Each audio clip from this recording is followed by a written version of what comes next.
What would you say if I told you there was a car that won 29 races in a row without losing once? A car that shattered Nürburgring records million-dollar supercars would dream of achieving, and it was so OP that the admins got rage-baited to rewrite the rulebook just to nerf it.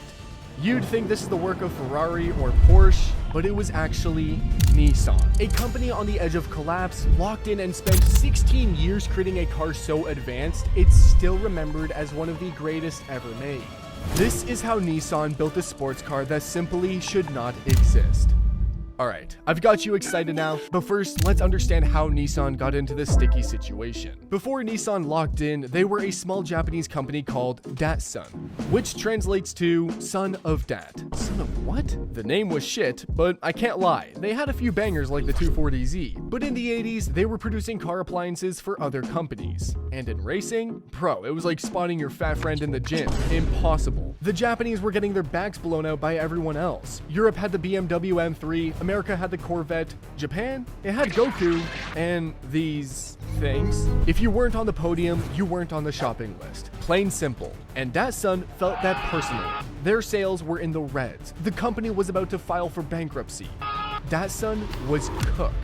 Until one man came in and used that big-ass forehead to pull off the biggest clutch in car history. Jump a bit forward to 1985, newly appointed CEO Yutaka Kume came into power. His plans were so fucking crazy, rumors in the office were spreading that he was putting steak in his morning tea. The first thing he did was change the company name from Datsun to Nissan, which means Japanese industry. Very unique. Additionally, in a meeting, he proposed the following. Instead of building cheaper, boring cars, let's build the greatest performance cars the world has ever seen. Ones that could outhandle a Porsche 959 and out-accelerate a Ferrari.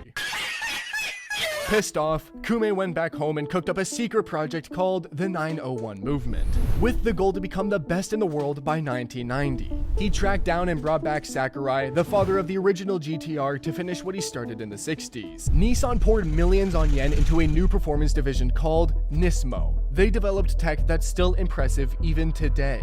They hand-built and created an RB26 engine, and they also crafted the GTR's twin turbos that used ceramic impellers. They were lighter than steel, faster to spool, but fragile under high boost. They also conducted a mid-4 project that gave elite knowledge about wheels and steering, but we will speak about that later. Nissan was cooking a car that would become so terrifying it had to be confined to just 2 words. R32 Skyline. Bro, this car was perfect. It was a ground-up rebuild with one purpose: dominate Group A racing. Nissan had to make Europe pay for blowing their backs out for that many years. The heart giving life to this beast was the RB26 DETT, a 2.6-liter twin-turbo straight 6. Officially, it made 276 horsepower because of the gentleman's agreement by Japan's manufacturers to limit the power of their cars to 280 horsepower for safety. Realistically, this thing was pushing well over 300. Then there was the brain. The Atessa ETS all-wheel drive system.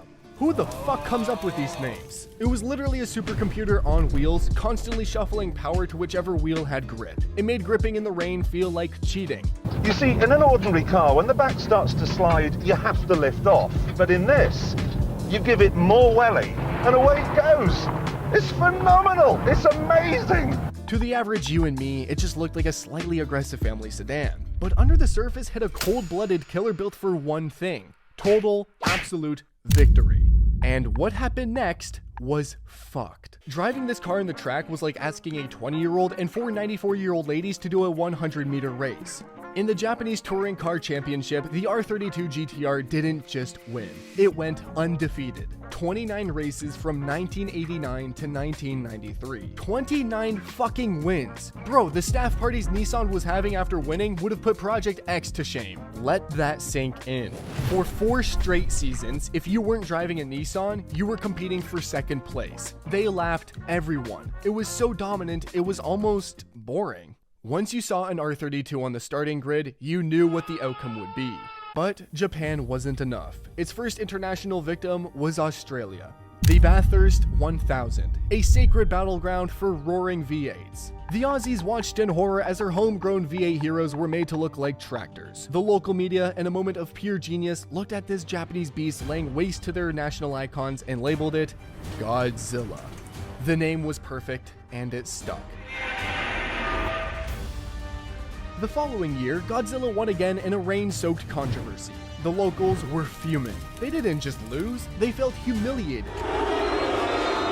The uproar was so massive that Australia got rage-baited to rewrite the rules.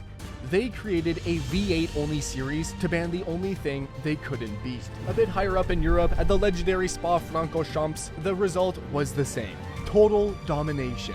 This led to the race directors giving up, and Group A was cancelled altogether. The car didn't just win races, it killed an entire category of motorsport. Fair play.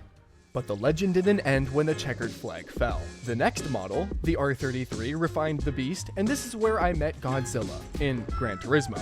This was the first time many of us outside Japan could ever dream of driving one. Then came the movies.